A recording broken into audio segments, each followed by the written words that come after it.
Welcome to another episode of the Scary Podcast. This is your host, Meher. I have here my cousin. Abdurrahim. We have another scary story for you. Now, this story we were somehow a part of, but in the background. We were witnessing it. I was, I think, more part of it during that main moment. With this incident, before we start, we want to keep the identities of the people as secret as possible. We don't want to share it. We might change some information in there to keep it secret. Correct. Out of privacy concerns. That way we can respect their privacy. And I think let's go with it, right? Yeah. Okay, let's just jump to it. So this happened. I would say 2-3 years ago. 2-3 years ago. Yeah. So we have his cousin, which is my second cousin. He lives in Malaysia. And one night, around what time? This is around 12 a.m. 12 a.m. He was on a bicycle going to his going to his friend's house. Yeah. Friend's house. So he's going to his friend's house, and what happened? He was going to his friend's house. It's pitched. It's really night. It's during COVID, and the roads were empty. There was no one out. He's him alone. He's going to his friend's house, and he's going in the woods, like it's surrounded. It's like an alley, but it's like there's woods next to it, but it's an alley. It's very night. But I heard it was like jungle, right? Like Malaysia is basically jungle. It's like everywhere is jungle. So it's basically you can say it's a jungle, but it's like it's a road that leads you. So like a dark, lonely road. Yeah, dark, lonely road. You will say. And he was on it by himself. He was on by himself. And on a bicycle. He was actually walking. He was walking. He was walking. At what time? Midnight? This is around, it's literally just turned midnight. So it's around 11:40. So he's just coming home. He's going to his friend's house. Going to his friend's house. Correct. He got there. He got there. He got there. Everything's good over there. He's, they're having their moment. They're having their dinner and everything. And now he's on his way back home. Okay. What happened? Did the same thing. He walked home. This is around like 3 a.m. now. Oh, that's a witch's hour. Yeah, it's 3 a.m. now. So he gets back home. He's having a normal day. How he always prays. It's around Fajr time, so he does his Fajr prayer, and he goes to sleep. And at this time, he just wakes up randomly, and he just feels chest pain, and he feels pressure on his shoulders.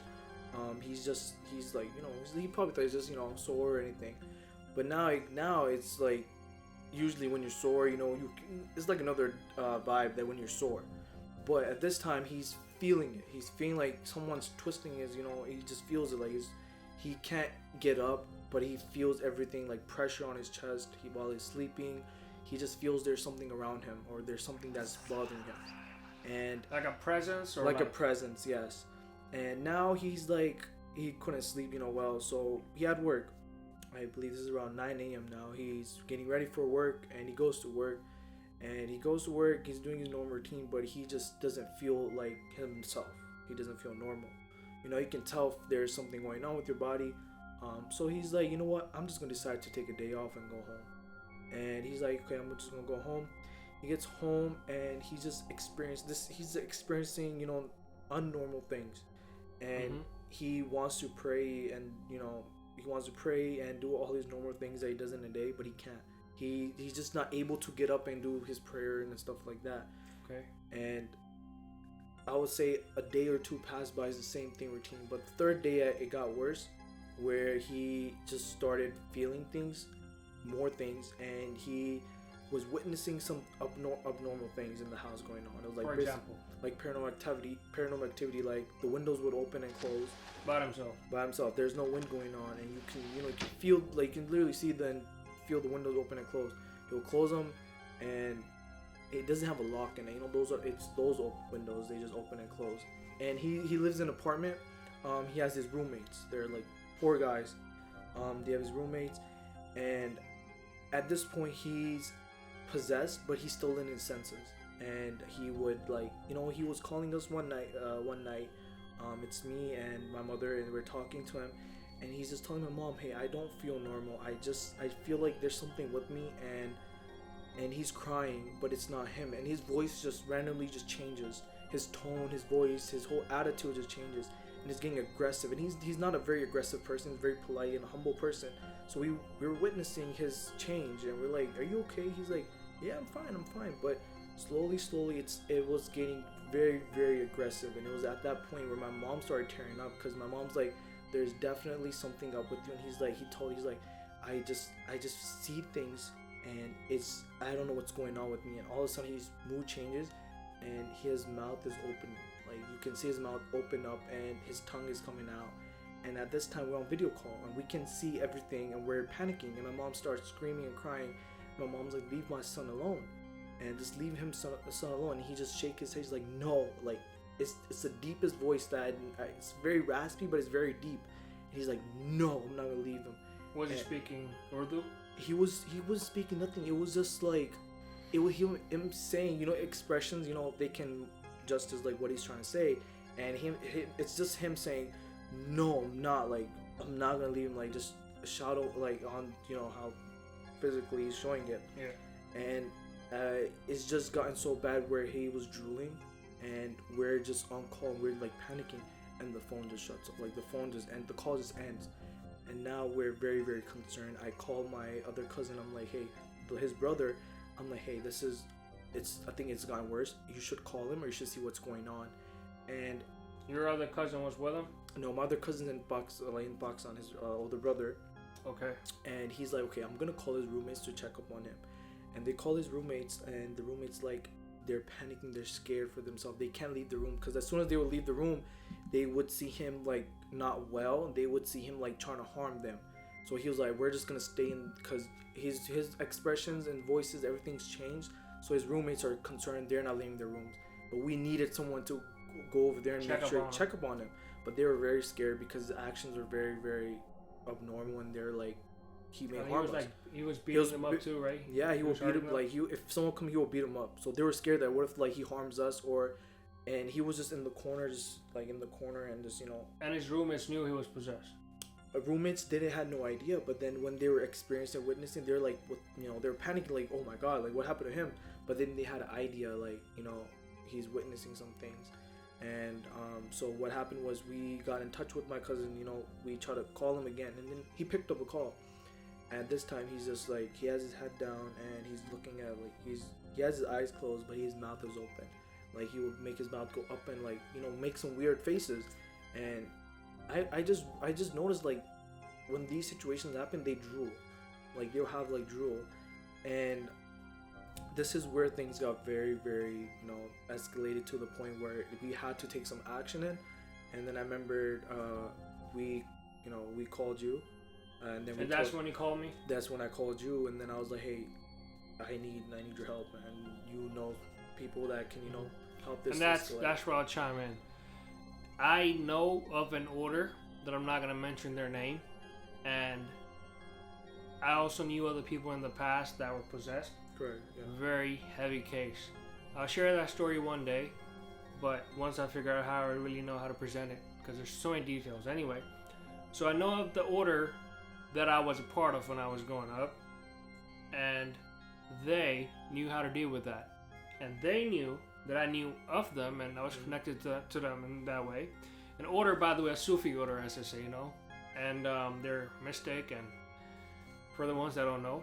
But anyway, fast forward, you call me, I come to your house, and I remember they're sitting over there, they have their phone out, and he was on this is where I kind of remember. He was on the phone, right? He was on the video chat with you guys. Yes, have video chat. So we try to like have him in his senses. So we try to speak to him so we can see what's going on. And I remember, I think he was kind of fading in and out. Yeah, he was fading in and out. And that's when I had an idea. Roll up and stuff like so my challenge is, we're sitting in America. This guy is sitting in Malaysia, and the order people are in Pakistan. So how do we connect the three? So what I did was, I had the video call with him at that time. Yeah. And I had another phone, which I connected to in Pakistan, like a video call. So I got one video call, one phone, and I literally put them next to each other. Correct. That's what there was like a literally three-way going on. I'm the medium. I connected someone in Pakistan to someone in Malaysia. Yeah, and it was just like have them we couldn't at that time we couldn't really connect that one call because it was very hard. So we just had one phone, another phone. We just had them face each other. Yeah. That's how we had to have him communicate with the person. And that's when the whole challenge was, his conscious. He was going in and out. Like he was conscious, but I feel like the thing would take over his mind and kind of control me, where he couldn't really follow any instructions. Right? His like he wasn't there. Yeah. And that was the main thing. And that's when the first exorcism happened. And I think it's like Yes. maybe the world's first exorcism where it happens on the phone, on video. And I'll at least share some of the audio because I don't want to share their face. And I think that's where I'll figure out a way how to put an audio right here. But anyway, we'll share the audio in which they communicate and they argue back and forth. Yes. And they're speaking in Urdu. And I'm just sitting there in the middle like, You're just like, you were what is experiencing it going for the on, first time right? as well. So the man that's doing the man that's in Pakistan is talking to your cousin and is communicating. And I kind of don't remember their whole conversation, but I remember partially when they were communicating. I have a bad memory. So first they asked him for his name and he wouldn't, first they recited something, he recited something and then before he wouldn't say his name or anything. So when they recited it, then he was like quiet for a bit, and then when the recitation was over, they spoke to him and then they were asked for his name, his date of birth, and who is he. Not date of birth. No, they actually did. They The person. the person. My cousin. To get his I information. thought you said date of birth. No, to get him, to see if he's actually him, Yeah. So and then he did. He gave those answers, and he became in his senses, and he was like, okay, this is me and this is me, and at that time everything was normal, but he still felt the existence of whatever the thing was around him. Yeah, but if I remember correctly, and again I have a bad memory, before he got to normal, I think you're missing one part where they were communicating. If I'm translating right, Yes. they were saying, hold on, don't burn him. So I feel like it's interesting. The guy that was over there was somehow connected to the guy in Malaysia. Correct. I don't know how this works. Yeah. I was mind blown. I've never seen anything like that. Yeah. And I was the one in the middle of it. Yeah. So the people that were reciting everything. But before you even get, sorry to interrupt you, before you Yeah. get to recitation, I want one more thing, right? They would tell the thing to recite something, it wouldn't do it. It all Yes. happened, what, in 5-10 minutes? Yeah, 5-10 minutes. Yeah, Yeah, yeah. there we go. It was very quick. And they told it to say something, and it wouldn't do it. I remember him saying something like, hold on, don't burn him yet. Yeah. He'll comply. There we go. Yes, you're right. And I was like, This was after they said his name, so we thought he's normal. yeah. But when they're like, okay, now recite this, and then he wouldn't. Let's go back again. Yeah. If you think about it, it seems like there's other things that are going on in the background we're not aware of, Exactly. which is really interesting. It's telling him, hold on, don't burn him yet. He'll comply. There you go. Yeah. And right after, he started complying, as if the demon saw something that would have happened to him, Correct. Yeah. and he was scared enough to where he started complying. And what he was told to recite was recite the first article of faith, which is La ilaha illallah Muhammad Rasulullah. That's what it was, right? Yes. And we'll play the audio later on too. And I remember while also something was going on, your cousin, which I think the demon at that time, was screaming as if he was in pain. He was in pain. And there was a growl, remember? Yes, and then he wasn't able to say it, and then we had to say it. And remember, they were reciting it, and they told us to recite it. I remember you were the one that Yeah. reciting it. And then I remember that your cousin's eyes went all the way back, just like in the movie. Yeah, it's literally just rolls up. Yeah. Like, it just turns all white. It was white. And I remember the growl, like right before he was leaving, your cousin. He started, like, there was some weird growl that was not human. It's just not That human. was like It's a monster, literally like a monster, right? Yeah. Now, after that, they strictly said, we're prescribing you some, it's like medication. So we're prescribing some verses of Quran that have to be recited in a certain way. And they said, do not go to sleep without it. Yes. They gave it to his cousin that you had to recite this or that this is going to come back. Yes. The problem was, so when after that, the whole thing happened. His cousin, that the thing left, and he recited the article of faith as if it had become Muslim, right? Yeah. So, but interestingly, that thing left. But I think that thing said that, recited those things just to go away for a second. And just come back later on. Come back later when it knows, things are. And if I remember correctly now, your cousin fell asleep without reciting those things, so he had no protection. and that thing is back. Yeah, because he was really drained those 3 days. He wasn't able to sleep. Yeah, yeah. He's really drained. And he just knocked out without reciting anything. And I tell him, do not go to sleep without reciting this. And the call had ended, by the way. And we're telling him this is what you have to do. And then, I don't know if he called him or we called him, but I remember next thing you know, we're on the phone with him again. He called. And I think something was controlling his mind, like it was pressure on his brain. It wouldn't let him focus or start reciting that. And then all those things that were happening started happening, and him like opening his mouth and closing his eyes. Yeah. Those things started happening again. And I told him, hey, this is what you have to read. He said, I can't. He couldn't even think that. So then I called the person that did the exorcism at that time, and this is a big shock to me. I didn't expect what was going to happen to me next. If you remember this. Yeah.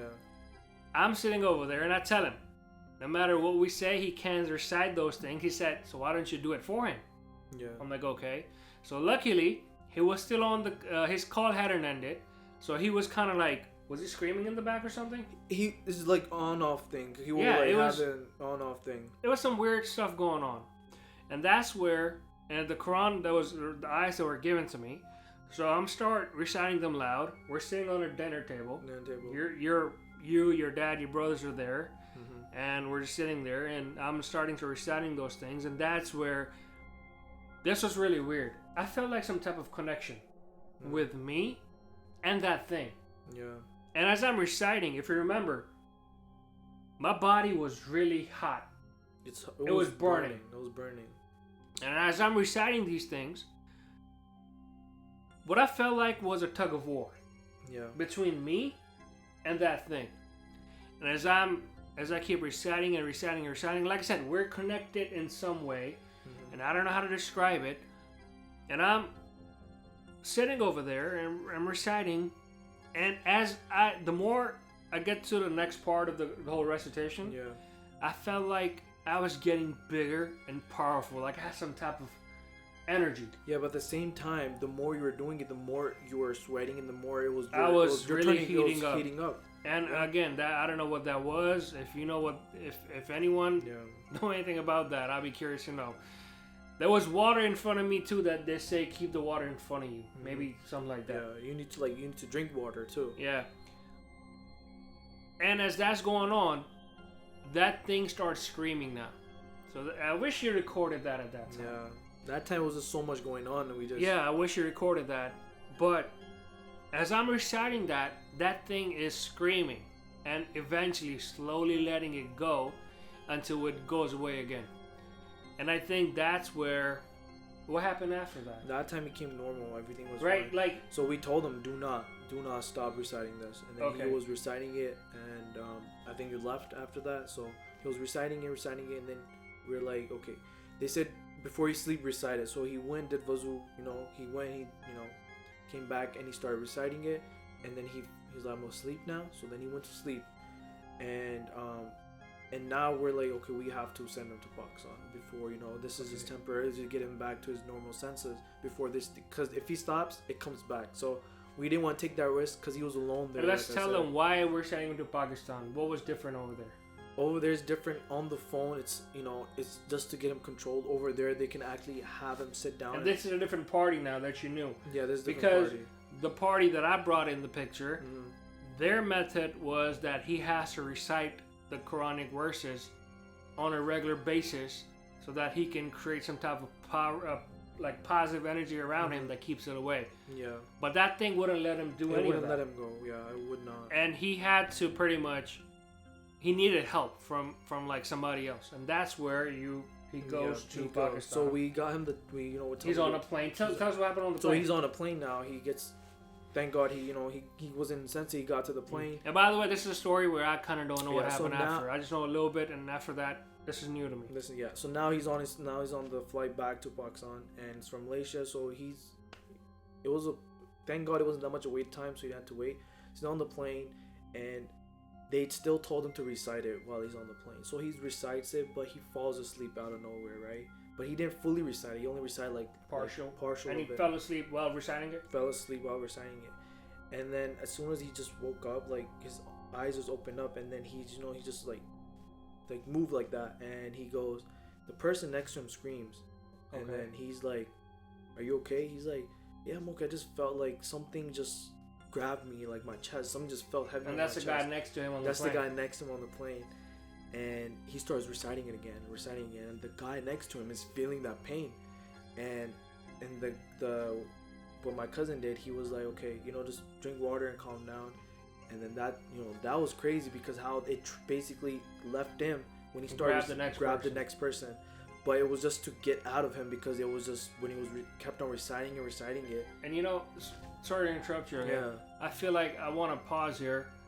I really wonder if, and again, I'm just guessing, had the person next to him had some type of high frequency, or how do you say, like some type of positive protection around him, maybe he would have been safe, or maybe he did not pray at all. Exactly. So which could possibly make him an easy target, as I've observed in the past with other cases. So what happened after? So he lands, thank God, safely lands, and now he's very, very hungry, because like I said, he hasn't been eating for those couple of days, so he's very hungry. So they're like, yo, let's stop. This is the airport. This is like, they're at the airport, they meet him, he looks fine to them, and then they're still telling him to recite the surahs, and so he stays fine. So now they're like, yo, he's like, I'm really hungry, I have to eat.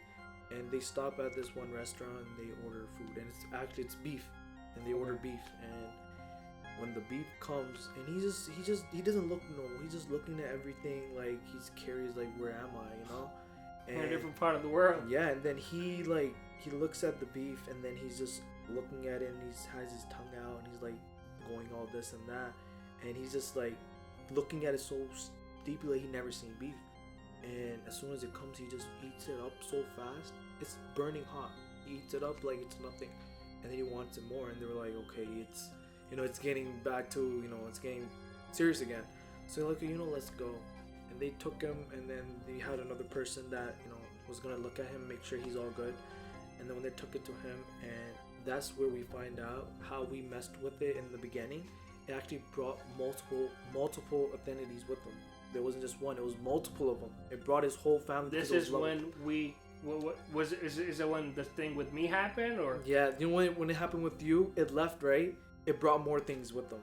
Okay. So now it's very heavy on him. Now it's like. So you're saying now there's like a gang or like a tribe of basically, these things? it's like a tribe. It's basically like a tribe that's with them. Do you know how many? I'm not sure how many, but I know it was a lot. It was like this one. I believe, I'm not sure, but I think it was this one woman, and she fell in love with them, right? And she brought her families, her families or something that. So the original one was a woman. Yeah, the one we dealt with. And she just I have her voice in my phone. Yeah, it's crazy. And that kind of gives me chills. Yeah, now the fact that she just brought her. Whole Maybe family. I'm not gonna play that sound after all. Yeah, it's just so. That happened, and then now they're like, okay, there's not one thing. So they're like, you know what? Let's burn them. Let's burn these things. Like actual demons. You got actual demons, because now he's getting out of control again. And who is this person that's doing this, by the way? That's my one of our relatives that And what kind of knowledge or? He doesn't really do all this, but he has the knowledge of if anything spiritual is happening, he can maintain it. He does a chronic way. Basically like that. It just recites, and these recites are very powerful. You help you in these situations. So he did that, and so he's basically talking to these things, and this thing is talking to them, be like, okay, I'm in love with this person, and it's him saying it, but in a deep voice, like how we heard it, but it's him saying it in deep voice. Now it's speaking Urdu, so it knows the language, so it's speaking the language. Okay. And it's telling him, no, we love him, we fell in love with him, So who's we? The female demon? The female demon. But what about the other people? They're around him. She's like, I just brought my whole family with him because we all love him. And we're like, what? It was one thing, now it's multiple things. So we're like, okay, you know what?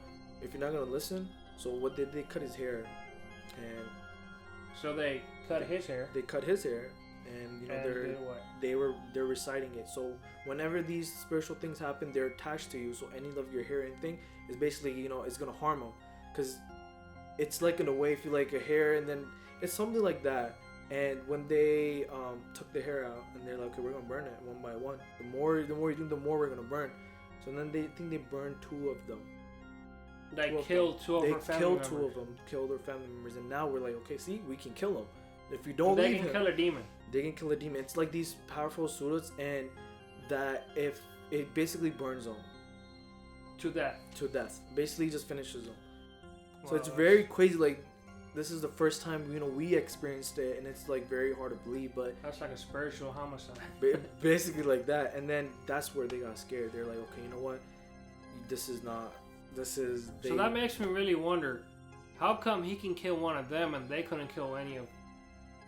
You know what I'm talking about? They couldn't because they were just so those are very powerful. Oh, they're protection. reciting. He had protection. I forgot about There you that. go, right? So at that time, they're all reading, they're all reciting, and he's possessed. He was weak. Okay. So what they did, other things couldn't harm anyone, right? They only had certain people there that can't save themselves.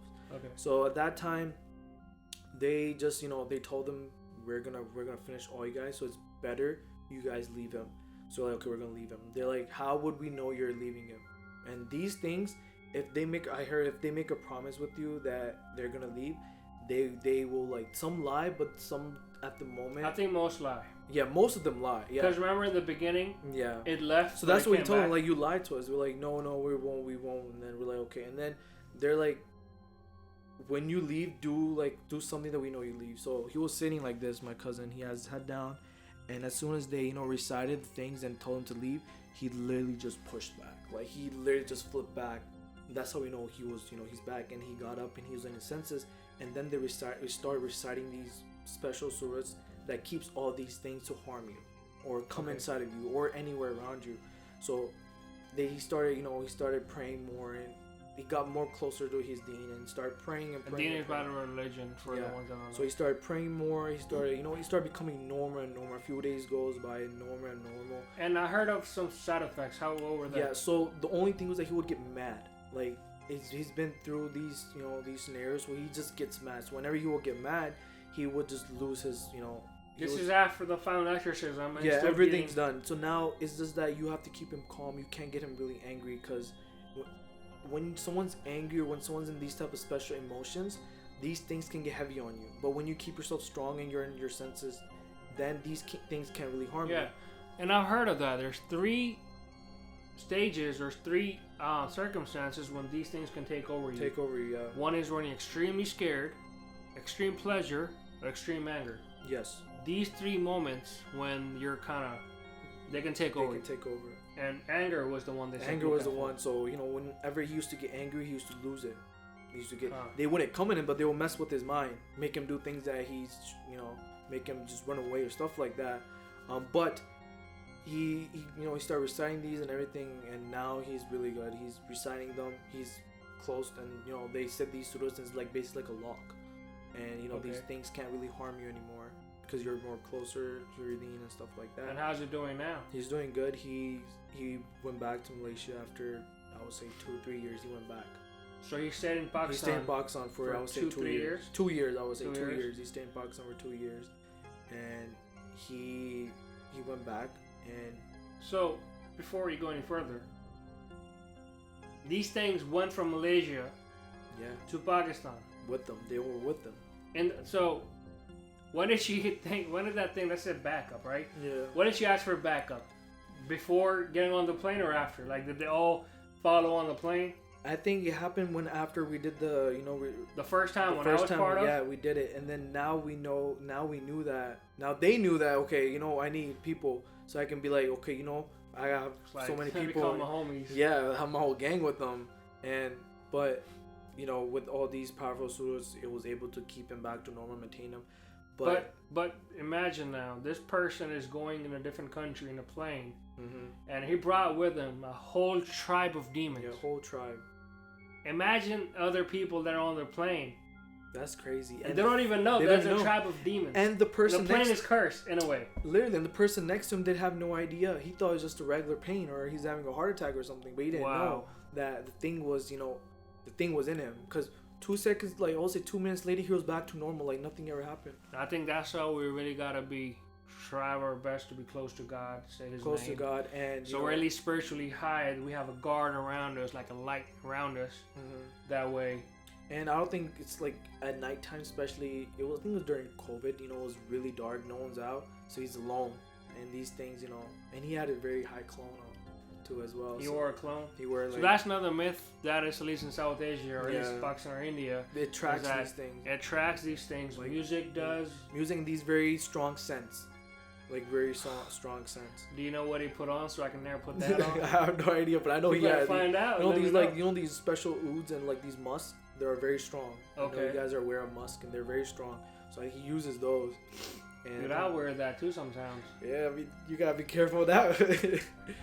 But yeah, just keep yourself safe from these situations. And he's good now. Nothing has Yeah, ever happened. he's good now. Nothing happened. And he's still. Now I'm just curious. He used to pray beforehand too, right? Yeah, he used to and pray I remember him. beforehand. He was kind of religious, Mhm. like really good person. You know, one of my favorite human beings. Yeah. But this thing still followed him, which makes you wonder. And again, I don't know what kind of protection he had around him, but that's really crazy that even though sometimes you pray, you gotta do certain things Certain maybe things. on top of that Yeah. to be safe. So now he reads these certain things before when he prays, before he Mhm. sleeps. So you know these things just like we can't do Yeah. anything. They go away. They just go away. And do you know what they were? Those things that he recites? They the surahs. I think it was like last verses of this one Ayah Surah Baqarah. I think those were last verses. And I'm gonna see. Yeah, it's- Before that, there's a hadith, and the ones that are not a Muslim faith, hadith is something a prophet said, and for a Muslim faith, it's whoever recites the last two ayat of Surah Baqarah. Yes. That is, and again, I'm paraphrasing it, so forgive me if I made any mistake, but practically whoever recites the last two ayat of Surah Baqarah, Yes. that is all he needs for that night. And it is said that those two ayats come from right under the throne of God. So we don't even know what that means. So imagine the strength and power. And one thing we're I also have like little I feel goosebumps like- right now. we gotta talk about protection because Yeah. we shouldn't be afraid of these things. So We these shouldn't. things exist, just like me and you. Yeah. But at the same time, God's name is bigger. Bigger. Exactly. And Ayatul Kursi, which means like about his throne. So if you recite that 5 times a day after your prayer, I feel like that's helpful. The 3 Quls. And if you're not a Muslim, experience this yourself. Go to YouTube right now and look up Ruqiyah, Ruqiah, Yeah. something like that. Again, Ruqiah. I can put in the description what to look for. And if you can play these things in your house and stuff like that, it actually really, like, we experienced it. We've seen it happen where these things literally run away or get burnt. Get burned. So I feel like that's really good for protection. Just play in your house. So that I just really wanted you to come out here Yeah. today so that the way when we tell a story where another person is part of the story Yeah.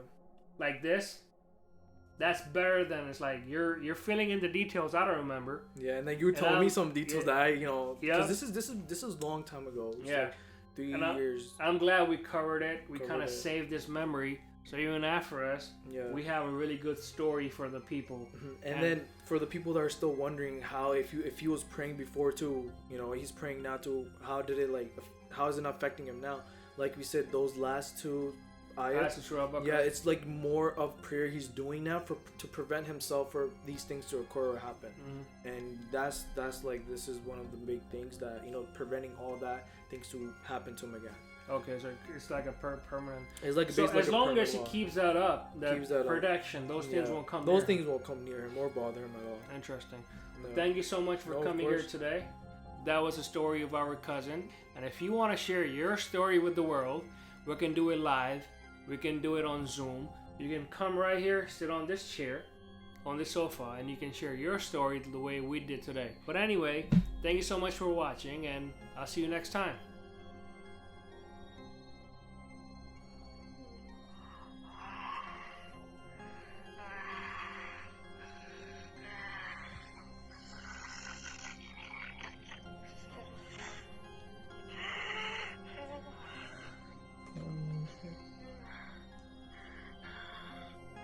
Got a spooky story to share? If you have a terrifying tale lurking in the shadows or a ghostly experience that haunts your nights, we want to hear it. Contact us now to be a part of our chilling podcast where your darkest fears come to life.